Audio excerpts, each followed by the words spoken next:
Welcome. You're watching the India Development Debate. I'm Tamanna Inamdar. In his first speech in the Rajya Sabha after winning a second term, Prime Minister Modi spoke on a range of issues from opposition questions on EVMs, the NRC, and also condemned the lynching of a Muslim man in Jharkhand. There was also a passing mention of India aiming to be a $5 trillion economy, but the focus once again was an attack on the opposition.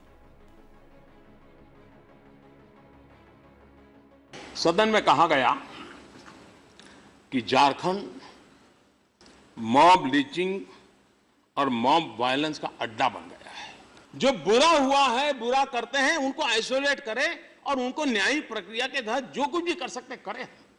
लेकिन सबको हम कटघरे में खड़े रह करके राजनीति तो कर लेंगे, लेकिन स्थितियां नहीं सुधार पाएंगे। और इसलिए पूरे झारखंड को बदनाम करने का हम में से किसी को हक नहीं है। चुनाव के बाद अखबारों की हेडलाइन क्या होती थी? अखबारों की हेडलाइन ये होती थी कि इतनी हिंसा हुई, इतने लोग मारे गए, इतने बूथ कैप्चर हुए। ये तीन मेन न्यूज रहते थे। आज ईवीएम का कारण खबर एक ही होती है कि पहले की तुलना में मतदान कितने प्रतिशत बढ़ा, और जब से सही अर्थ में लोकतंत्र की प्रक्रिया आई है, ऐसे लोगों का हारने का क्रम भी तभी से शुरू हुआ है। राजीव गांधी उस सरकार ने असम अकॉर्ड में एनआरसी स्वीकार किया था। एनआरसी उस समय का है, बाद में सुप्रीम कोर्ट को इंटरवीन करना पड़ा और हमको सुप्रीम कोर्ट ने आदेश किया, हम लागू कर रहे हैं। देश हित में एनआरसी का जो उसी समय जो निर्णय हुआ था उसको लागू करने के लिए हम प्रतिबद्ध हैं और हम पूरी मेहनत से करेंगे। हमारे लिए ये वोट बैंक की राजनीति नहीं है, देश की एकता, अखंडता और उज्जवल भविष्य से जुड़ा हुआ मुद्दा है। Well, the Prime Minister has spoken for 2 days in a row in the Lok Sabha and of course Rajya Sabha today. What tone do these speeches set for policy making and the politics we will see in Parliament over the next 5 years? I will be speaking to 2 key parliamentarians from the Rajya Sabha on the show. Derek O'Brien, leader of the Trinamool Congress parliamentary party in the Rajya Sabha, and Rakesh Sinha, member of parliament in the Rajya Sabha from the BJP. We will also be analysing the messaging of this speech with Manisha Priyam and Sanjeev Srivastav, both political analysts. But let me first begin by speaking with Rakesh Sinha.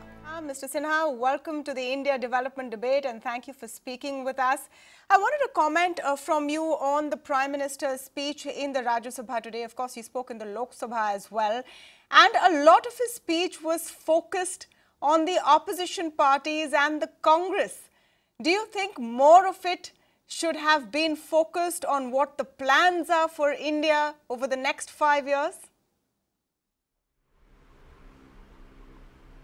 In fact, the Prime Minister's speech has underlined 3 important things. One important thing is that the role of the Rajya Sabha. Entire world has been debating on the utility of second chamber. Therefore, role of Rajya Sabha becomes, the debate on Rajya Sabha becomes very significant.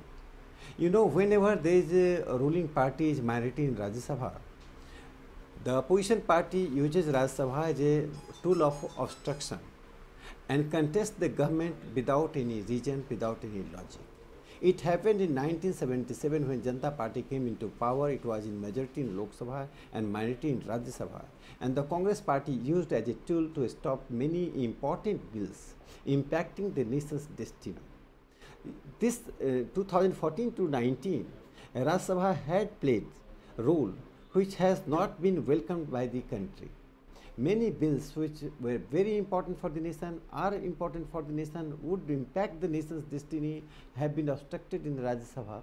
Therefore, Prime Minister has underlined that we, the people of the house, act as a one house rather than divided house. We may have political differences, but the bills and the laws which are important for the nation, we can suggest some constructive amendment. We should not obstruct. That is very important. Second thing which Prime Minister underlined in his speech in the Rajya Sabha is that the kind of debate and discussion had taken place in the Rajya Sabha, it has gone, the message has gone to the world, and it was essential for the Prime Minister to contest all such messages Yeah. passed by the opposition party to the world, that is, that the country has been defeated in the election, although BJP has won the mandate. How the country has defeated? He has pointed out the number of voters turnout, women's participation, the poor people's participation in the election, and the independence of the voting pattern and independence of the election process in this country, and the election commission's autonomy. That is very important to communicate to the world. The debate and discussion is not confined to this land only. India is being watched by all over the world. Yes. So, he also pointed out the opposition party has been making halla gulla on the issue of EVM. He pointed out how there has been protracted discussion and debate on EVM, and it was during the Congress rule that EVM was accepted as an important tool for the election. No, and how EVM has benefited. Absolutely, Mr. He also Sinha pointed out how the opposition party's grievances and confusion. Yes, no, so obviously we have been removed by the election commission. We've been running key quotes from that speech third all thing along. I'm underlining. Yes. No, my point is that we've been running the key quotes. Go ahead. Yeah. Third thing is that he has pointed out that after the election, we should cooperate each other. So he has underlined the importance of the cooperative federalism on the one hand. On the other hand, that people's concern that the elected government which gets mandate in the Lok Sabha should not feel that the Rajya Sabha, which represents the federal sentiment, is getting obstructed in the Rajya Sabha. Okay. So the Rajya Sabha should be a very complementary role. You know, when Rajya Sabha was established, there were two concerns were given by the then chairman of the Rajya Sabha, Radha Krishnan. One, that it should be used as debate and discussion on important issues. No, Mr. Sinha, I'm sorry, because I know I have a limited time with you. By Lok Sabha in passion. Yes. Since I have limited time with you, I just want to take on a couple of key points that you have raised, and one is on the role of Rajya Sabha in the current scenario. In fact, and perhaps only for the next few months, till the BJP's wins in several state elections also reflects in the Rajya Sabha. For now, at least, the Rajya Sabha actually remains the only center for dissent or even for a different view, and the only place where the opposition party can truly represent itself. Don't you think that is important as well in a democracy? The role of opposition cannot be denied. That's why Prime Minister said that the opposition party does not mean opposing each and everything. And he has given many examples that how the opposition party opposed the things which were accepted by during its rule as a ruling party. Therefore, it is not that opposition is not getting a legitimate space in the Lok Sabha or in Rajya Sabha. It is that legitimate opposition and illegitimate opposition. These are two different things. Second thing, that in democracy, the opposition and ruling party have common responsibility for the people's concern.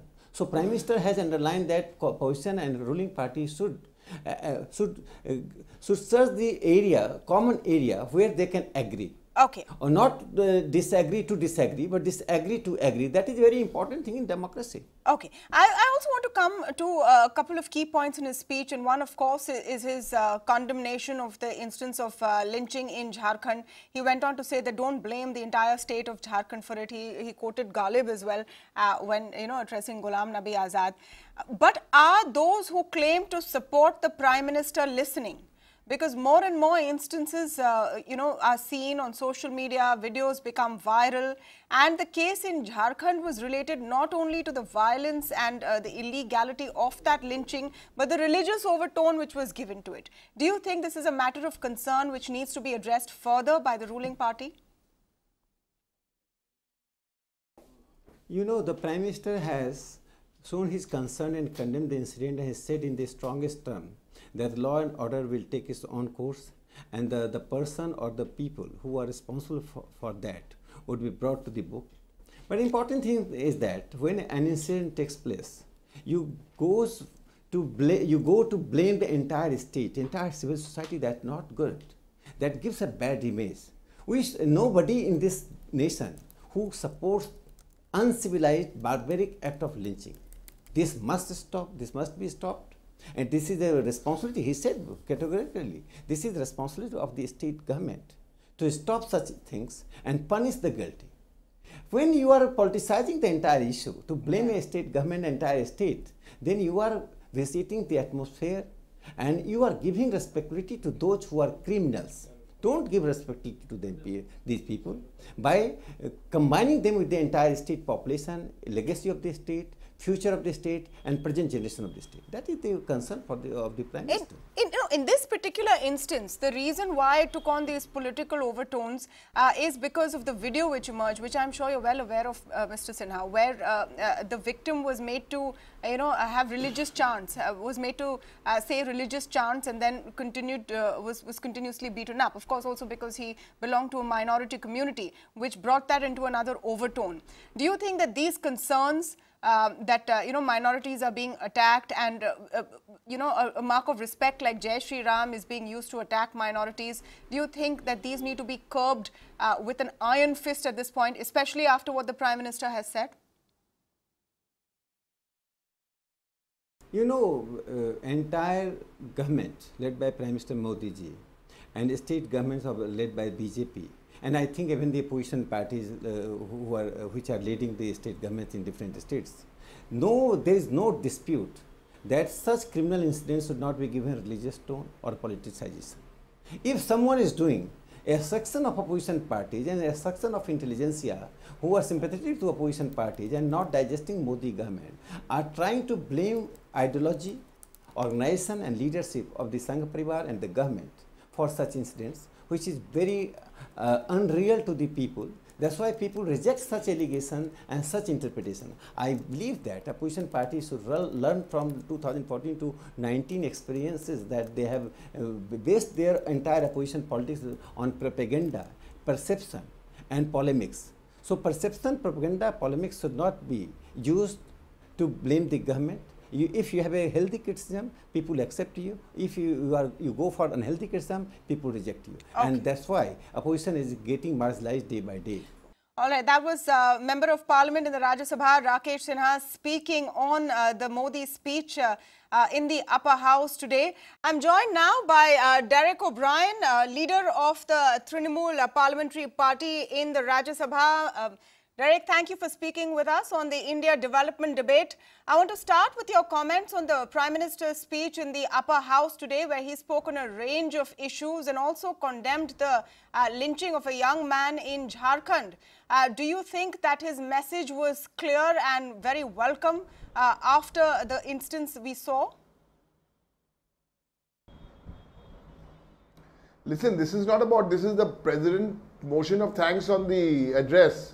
So why are we discussing one issue here or one incident here or one issue there? What did he answer on the big issues?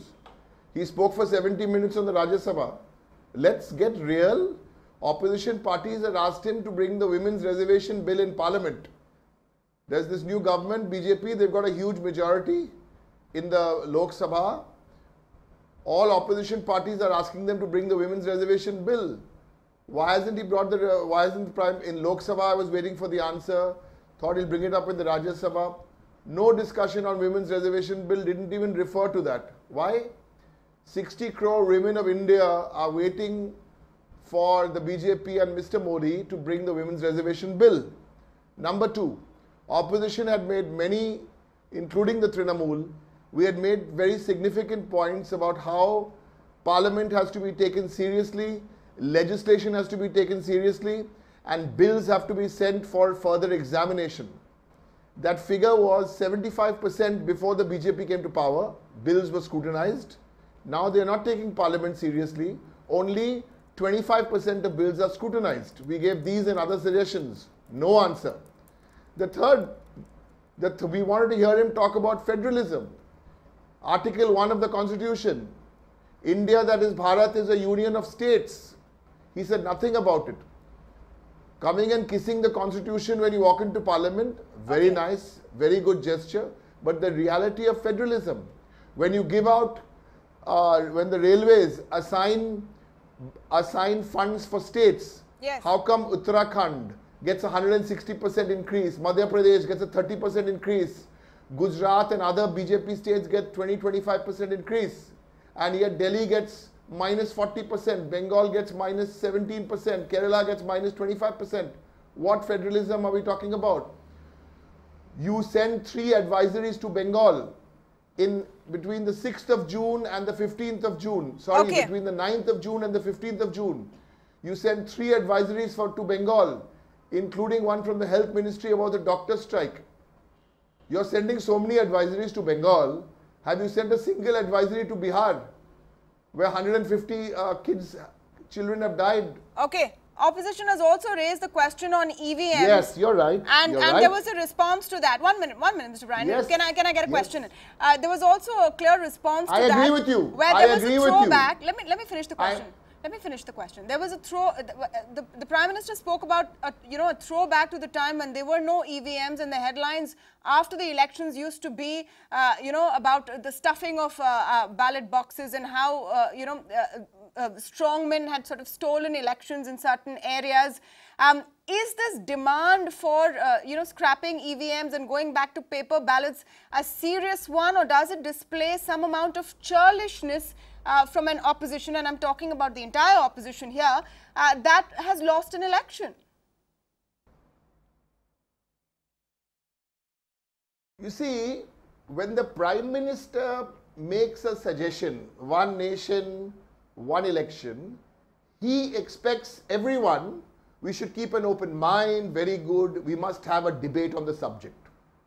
But when the opposition makes suggestions, like collegium, not a selection but collegium appointing a CEC, like a level playing field for cash, like the ballots, like state funding, why doesn't he keep an open mind? And also, we can also have a debate and discussion on this. You're calling us churlish. It's like saying there are 6 electoral reforms, but I will only discuss 1. But is it really a reform? Is it really a reform to go See, back? The Prime Minister, I'll make to pre-technology and go back to a system which clearly wasn't working either. Who said so? Is it working? You think the United States of America is not tech-friendly country? You think France is not a tech-friendly country? You think the Netherlands is not a tech-friendly country? Or are we so nationalistic now that we have to have elections only on EVM? Listen, there's a question mark on EVMs. There is a doubt. There's a doubt. You cannot discuss selectively. The problem is the Prime Minister is the statesman. And all of us are politicians. That's the perception. Another important point that the Prime Minister made was on the role of the opposition, and you referred to that in your first answer as well, that in the Rajya Sabha, considering the members of the Rajya Sabha are not directly elected by the people, what the role of Rajya Sabha members should be. Should it be constructive criticism, or should it be a roadblock to legislation that the lower house, consisting of people who have been directly elected, is passed? Oh my gosh, don't ask this question to Derek O'Brien. Don't ask this question to Narendra Modi, please. You don't want to answer the question, Mr. Bryan? The Constitution of India clearly outlines the role of the Lok Sabha and the Rajya Sabha. So you cannot come because you got a mandate from the Lok Sabha that you will come and tell us how the Rajya Sabha. There's parliamentary practice. There's a check and balance. What are you trying to say? Then shut down the Rajya Sabha. Huh. These are serious constitutional issues. No, absolutely. Mr. Modi, you are not the BJP Prime Minister. I told him this yesterday. You come and kiss the Constitution. Very good. I'm happy that my Prime Minister came and kissed the Constitution. We are going to have... Look at what is the spirit of the Constitution. What are you trying to tell me? Okay. Ma'am, you're asking me a question to define the role. It's a very simple role. The Prime Minister What do you think is going to be the role of the opposition? Yes. What do you think is going to be the role of the opposition in the next 5 years to come in the Rajya Sabha as well? By perhaps the end of the year, the composition may change. The NDA will be closer to a majority. What do you think is going to be the role of opposition members in the Rajya Sabha and how crucial will it be? Let me give you three things. Three constructive things from Rajya Sabha. One, who's holding up the women's reservation bill? The Rajya Sabha is holding it up. Nonsense. The BJP is holding up the women's reservation bill. I don't need to go further. Let the BJP do one, then you'll know who is constructive and who is destructive. What is the problem with the women's reservation bill? Why do you want to deprive the women of this country? Trinamool Congress has 41% women MPs. We don't need the bill. We already have 41%. Let's not thump the desks in parliament and say, whoa, 78 women MPs. Hey, Baba, 78 to 14% hai. Constructive karna, ye aage constructive kijiye. Women's reservation bill laiye, no one will stop it. Why aren't you bringing it? You have a majority in Lok Sabha. We will help you in Rajya Sabha together. So don't talk about constructive. Don't talk about constructive. You want to bring a triple talaq bill in Rajya Sabha to pass. That bill will affect 8 crore people. Take away, it's not a religious issue. It's about Article 14, 15, 16. It will affect 8 crore people. Bring a bill of women's reservation which will affect 60 crore people. Then talk. Then we will see who's constructive. Don't pretend to be constructive. Bring the women's reservation bill. Rajya Sabha will be there. Next week we want to discuss electoral reform. We've given a notice, 13 opposition parties. Bring that. Let's discuss electoral reform. That's a starting process. That can happen next week. What do you do in Rajya Sabha? Okay. I want to ask you. What do you do in Rajya Sabha? Who's constructive? 4 TDP members. You take 4 TDP members away. They all had CBI cases, ED cases. But today, they are lovely. They've been washed. Now they're all sitting on the BJP. Okay. I want to ask you a broader question, Derek. I want to ask you a broader question. I want to ask you a broader question on the state of opposition as, you know, we see it today and beyond just the members and some vocal ones in the Rajya Sabha like yourself. But on the state of the opposition largely, the Congress has still not figured out who its president is. The Trinamool, your party, is firefighting in your own backyard in West Bengal. Do you think that the opposition as it stands today, larger picture, not just about the Rajya Sabha, is in no position to even have any opposition to the Modi government at this point? And do you see that changing in any way over the next 5 years? I don't know what firefighting you're talking about in Bengal, because in Bengal, which people, I will say, that the Trinamool's vote percentage went up from 40% to 44%. So the people of Bengal have far from rejected the Mamata Banerjee government there. The firefighting, of course, there's no fire there. It's summer, it's very, very hot. The people who are trying to light the kerosene and the fire through their political drudgery there are the BJP. We'll fight them politically. We have no problem. You come, you fight us politically. There's an election 2 years down the line. We'll fight you politically. As far as the rest of the opposition goes, I can tell you there is enough flow coordination in Parliament. Of course, there are some political parties who haven't done so well, like the SP haven't done so well. Some other parties, the RJD finished with 0 seats. Of course, the Congress are down to 50-52. But to say that there is no opposition, you know, then as I saw one lovely cartoon yesterday in the Hindu, which said one nation and one election. The Prime Minister, it's not my cartoon, it's a Hindu, the Hindu. One nation, one election. And then the Home Minister was putting up another placard there saying one candidate. That will not happen. There is an opposition. My party is led by Mamata Banerjee. We fought many a battle. We fought Singur battle against Tata Motors, and the Supreme Court agreed to what we said, you cannot snatch land. So don't worry. The dressing room, let me end since it's the World Cup cricket. It's the dressing room. We are a cricket team. Let's imagine it's the opposition, and a few players have had a bad knock. But it's parties like us, which is Trinamool, which are the 3rd largest party in Rajya Sabha, which have 44% of the vote in Bengal, which have 41% of women MPs, and we've done a lot of good work in Bengal. So it's our job in the dressing room to pump up the dressing room. Don't worry about the opposition. Opposition will be fine. Okay. And the government, we don't want to be destructive. We want to be constructive as an opposition. The Rajya Sabha ran for almost a 10-hour debate on motion of thanks. There was hardly a 5-minute stoppage because a BJP member said something. The other BJP members said, you shouldn't have said that. He withdrew what he said and the Rajya Sabha ran. So listen, we are not, you called me a vocal member of parliament. You don't have to be vocal. You need to have good content. You listen to the opposition speeches made in Lok Sabha and Rajya Sabha. Yeah. You listen to the speeches made by the opposition. Did we have good content to put across? So no need to be condescending to us, you know, like we were told, okay, now you've lost. So don't do anything for 3 years. You can start your campaign in the last 2 years. No, that's not how the way it works. We will continue to play the role of a constructive opposition, not because we have to play it as a political party, because the people of India want people to question the majoritarianism. So we will discuss. Okay. We will discuss, we will debate, we will deliberate, and even we will legislate together. So that's the spirit. But for that spirit, we need it to happen on both sides. Majoritarianism cannot be bulldozism. So I'm very, very confident that the BJP, at least let's be confident for the next 1 month, that the BJP will improve the numbers in parliament for a start, that they will believe that legislation is not bulldozing, that not 1 out of 4 bills get scrutinized, that 3 out of 4 bills get scrutinized.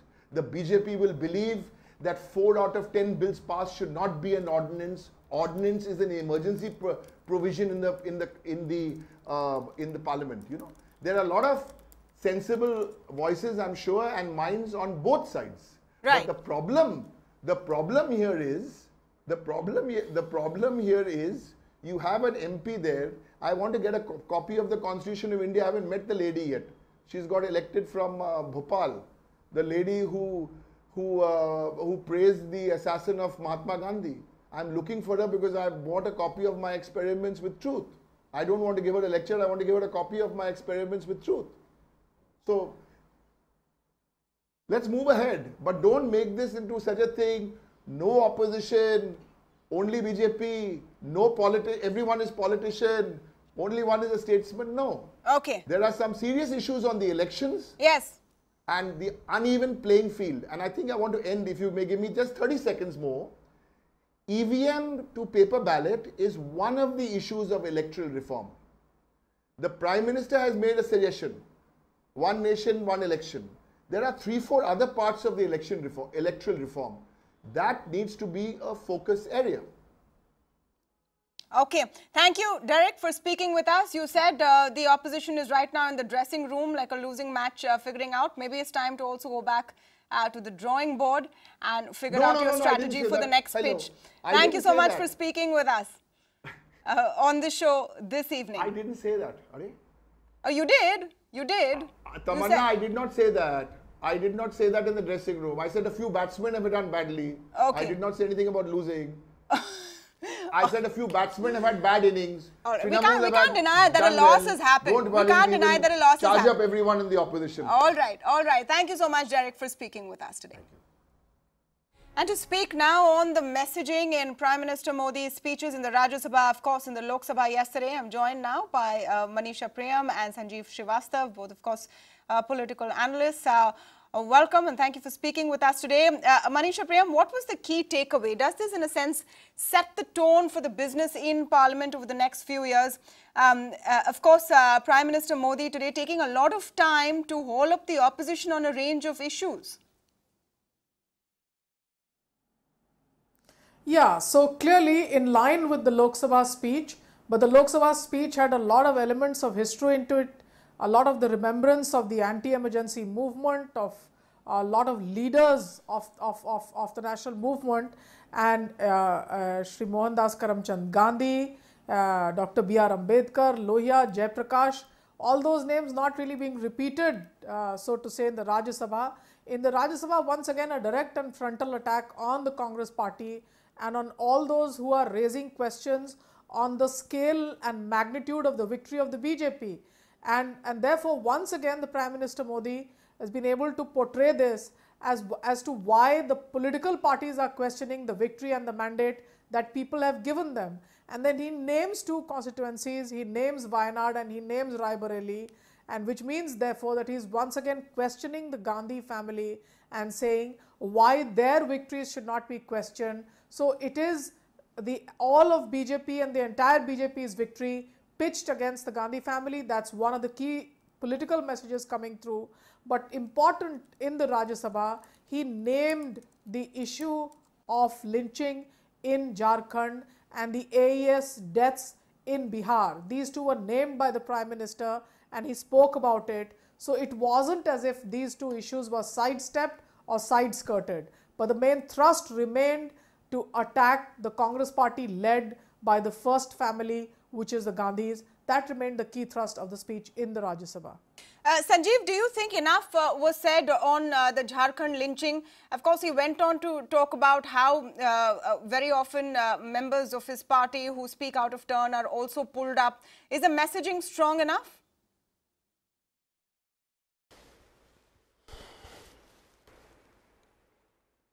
Well, he did mention Jharkhand and he spoke a few sentences on the subject of lynching. And I think they are welcome remarks. He condemned them. He said he was pained, and he also said, but it would be wrong to blame the entire state and paint it as some kind of a regressive state which favored lynching. But really speaking, and he did speak about the Bihar encephalitis and the deaths there and called them unfortunate. But I would have really wanted from the Prime Minister to speak a little more strongly, because he has condemned such incidents in the past, and it is also true that such incidents of lynching have happened even prior to the BJP government.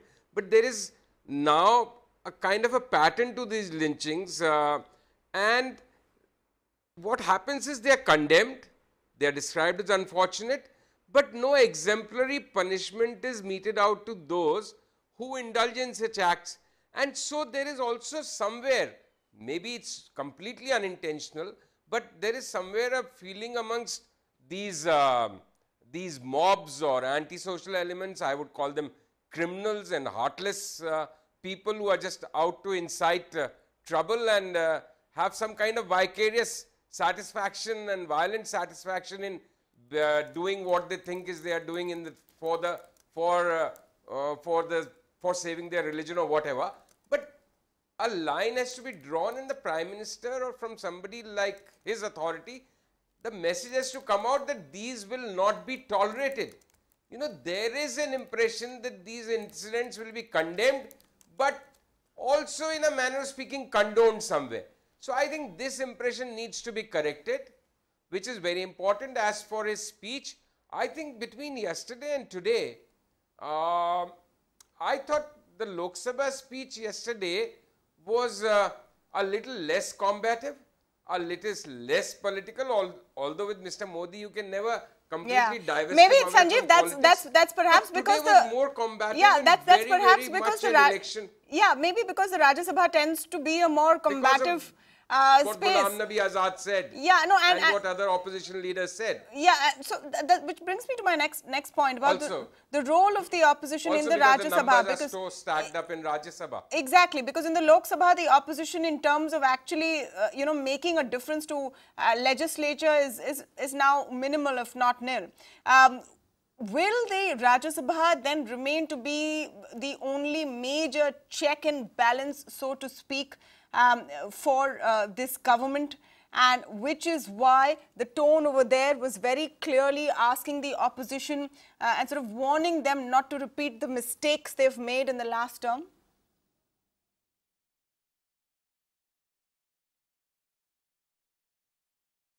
Sanjeev, that question's for you. Are you asking me? Yes.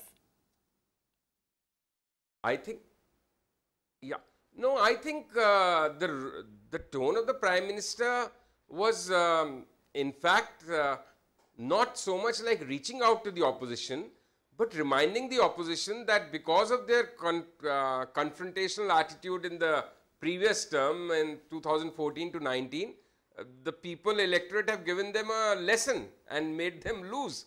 So I think this is hardly the right tone or the right pitch to strike with in a house where you still have more of opposition numbers than the treasury benches. So he was virtually, he was hardly reaching out. I think he should have been a little more conciliatory. He was completely within his right to attack Ghulam Nabi Azad or opposition leaders who questioned the validity of the entire election process. After all, he has come with a big mandate and people have voted. I have always maintained EVMs are fair on a personal level, and I think that is the mandate that the people have given and everyone should respect it. So those who are not respecting it, like Prime Minister said, either they are unable to accept the defeat, jeet pacha nahi pate aur haar swikar nahi kar pate was his line.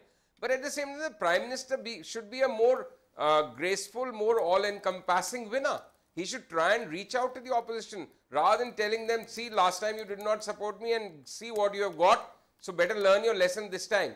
That, I think, is not the best way to try and reach out to the opposition. Manisha, your take was that really the messaging, and larger question, what tone does it set for what we will see in terms of legislative business in the next 5 years? Because the Rajya Sabha remains the only place where the opposition will most likely try and block a lot of legislation which doesn't work for them. The tone today was, and the message today was, that don't oppose for the sake of opposing. But are we likely to see a lot more of that? Yeah, so Rajya Sabha is not just, traditionally the institution, as you can see, the name Rajya Sabha means that the Rajya Sabha is special because in the Indian federal system, it would represent the interest of states, the diversity of states. And that's something that it's going to continue doing till the time that the BJP gets a clear majority in 2020. Then there would be an alignment between the Lok Sabha and the Rajya Sabha, and you'll see a far lesser diversity of state opinions being represented. What you can see definitely between the speeches of Prime Minister Modi in the Lok Sabha and in the Rajya Sabha, that he is going to be leading both houses from the front. So that's something, it's Mr. Modi versus the National Party, the Congress Party, which is clearly not just in decline but in complete vanquishment at this point of time. But it's also Mr. Modi against all federal, regional, state level actors. So the Rajya Sabha is going to be a very, very important house, not just simply because at this point of time it has a majority of non-BJP parties, so to say, but the Rajya Sabha is going to be that house where you would have diversity of state interests, diversity of opinions being put forward, at least for some time to come. And Mr. Modi is going to use that to pitch it against also state and regional parties. Now, what will happen therefore, Mr. Modi leading the party in the Lok Sabha and in the Rajya Sabha mean that, and his invocation, as you could see, to all other political parties, that he would try and set legislation saying this is now the national interest. So this would be issue based, this would be non-partisan, and he would invite the regional parties to say that, look, even if you have affiliations on one side or the other, clearly on the issue-based agenda, come and support the government in a bipartisan or non-partisan sort of way. So what it is going to, in the times to come, you are going to see a more combative Mr. Modi as far as the Congress party is concerned, but also getting all the others on board. Now, the diminishing of the Congress will mean that the smaller regional players or state level parties, even if they win state level elections, they will not have another pole around which they can align. The Congress provided one more alternate pole, the important pole. You could see UPA 1 and UPA 2 were actually not Congress governments. They were Congress in the lead, Congress as the pole around which all of the parties aligned. Now you will have BJP as the prominent pole and the Congress completely diminished. So you will see, even if state and regional parties are in command in their states, in the center they might like to align with the BJP. So you will see a national form of government which is coming with a predominance of Mr. BJP-led, Mr. Narendra Modi-led BJP, and that's going to be the future of both houses of parliament. Absolutely. Thank you so much, Manisha Priyam and Sanjeev Srivastava, for breaking down that speech today. Just one point, there was a small mention of India hoping to be a $5 trillion economy and the work done from the IBC and the Fugitive Economic Offenders Bill. One would have hoped there was more focus on the economy because truly that's where the story is. And that is the big debate coming up next after the break. What about the MSMEs? The RBI-led panel has recommended up to a 15,000 crore fund to help out micro, small and medium enterprises. Is it enough? What has the government done so far? What more needs to be done? That conversation coming up next.